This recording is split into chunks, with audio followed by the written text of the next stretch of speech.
in eastern Ukraine. The Ukrainian interior minister and journalists accompanying him forced to run for cover. Their convoy had come under shell fire close to areas controlled by the Russian-backed separatists. Ukraine says these are Russia's attempts to provoke it to strike back and provide a pretext for war, and Boris Johnson agrees. Meeting Western leaders in Munich yesterday, he said the attacks are a sign President Putin's plan for an invasion is already being put into effect. In Munich, in an interview with the BBC's Sophie Rayworth, he warned of what's to come. I'm afraid to say that the plan that we're seeing is for something that could be really the biggest war in Europe since 1945, in terms of sheer scale. I think people need to understand the sheer cost in human life that could entail, not just for Ukrainians, but also for Russians and for young Russians. Ukraine's president told the gathering the time for appeasing Russia was over. For 8 years, Ukraine has been a shield. For 8 years, Ukraine has been holding back one of the greatest armies in the world, which stands along our borders, not the borders of the European Union. But should Russia move to destroy Ukraine and its democracy, Boris Johnson gave his strongest warning yet of sanctions to come. Not just hitting the associates of Vladimir Putin, but also all companies, organizations of strategic importance to Russia. We're going to stop Russian companies raising money on UK markets, and we're even with our American friends going to stop them trading in pounds and dollars. That will hit very, very hard. So Ukraine waits and watches. Mr. Johnson warned a lightning Russian war might initially overwhelm these defences. But the West, he said, could not tolerate the destruction of a democracy and would, even if it took time, ensure such aggression did not pay off. Damien Grammaticus, BBC News.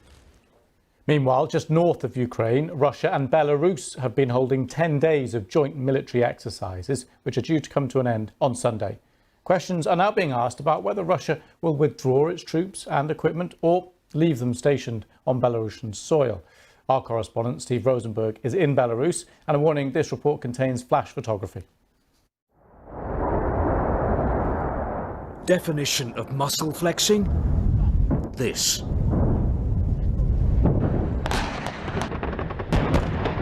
A 100 miles from Ukraine's border, Russia and Belarus are holding joint exercises on an unprecedented scale. NATO says it's the biggest deployment of Russian troops in Belarus since the Cold War. At least 10,000 Russian soldiers within easy reach of Ukraine. But both Moscow and Minsk deny they're threatening anyone. Our country isn't helping Russia to capture Ukraine, and Russia doesn't want to capture Ukraine. We don't need war in Belarus or in Russia. We've had enough war. We still remember World War II. Russia insists that these exercises are purely defensive. Ukraine says this is psychological pressure at the very least. And at most, well, there is concern in Kiev and in the West that if there is a full-scale attack on Ukraine, then Russian troops in Belarus could be part of that. America seems to think so. For months now, Russia has been building up its military forces in and around Ukraine, including in Belarus. They are uncoiling and are now poised to strike. Meanwhile, in Moscow, "You may begin," Vladimir Putin told army chiefs. And they began. The president oversaw drills by Russia's strategic nuclear forces, showing off his country's state-of-the-art missiles. A message, perhaps, to Russia's rivals, and not a subtle one, that for now at least, the Kremlin is in no mood to compromise. Steve Rosenberg, BBC News, Minsk. Well, earlier I spoke to our Kiev correspondent, James Waterhouse, and he told me how people there have been reacting to the threat of possible war.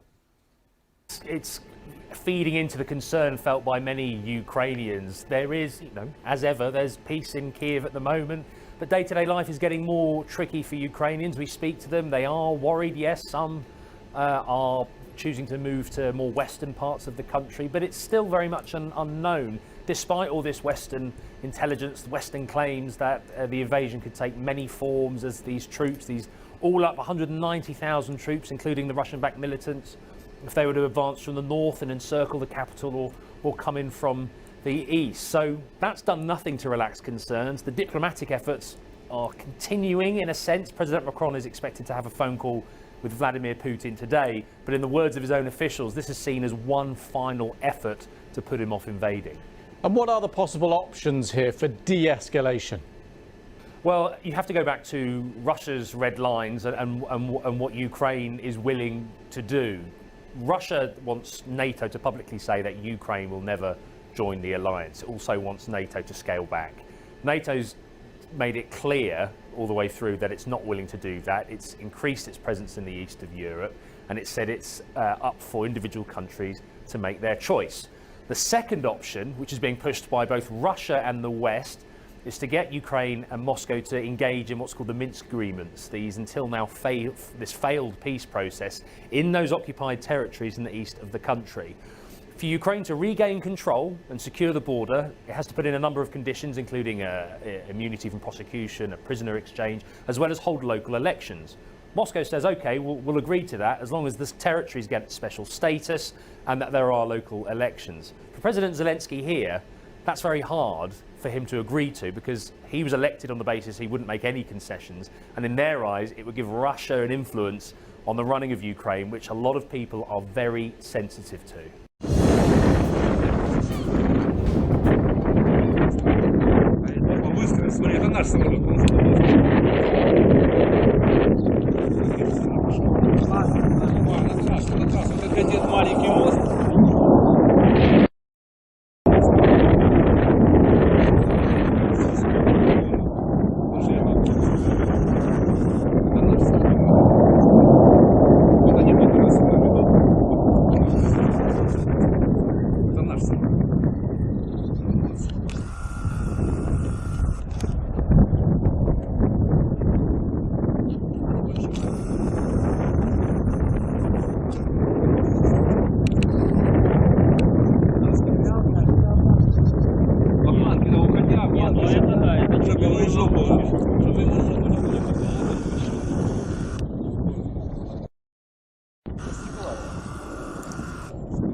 Да, вот сейчас они ее ту прошла, ее отрезали, сейчас вот это следующее подходит, это ее следующее.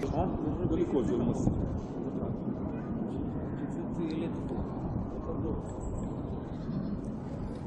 Они дело в том, что туда когда там все горело. Да, да, они же там а мои детей. цирюльнинские тоже родственники. Я им позвонил, они говорят, у нас все хорошо, говорит, это горят плавно в самом городе.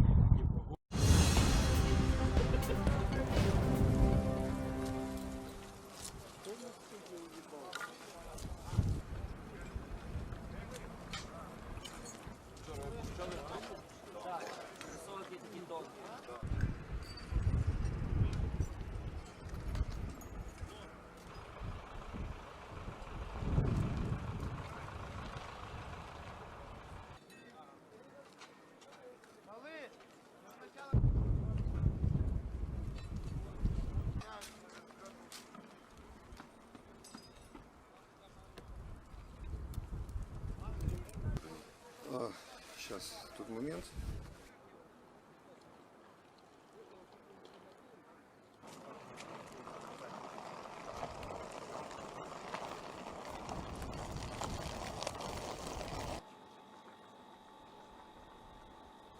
Все було добре. Я зараз виходжу, дивлюся, сонце світить, пташки співають. Кому ця війна потрібна? Кому потрібна ця війна? От так от вийшло. І на мій вік ще й війна попала.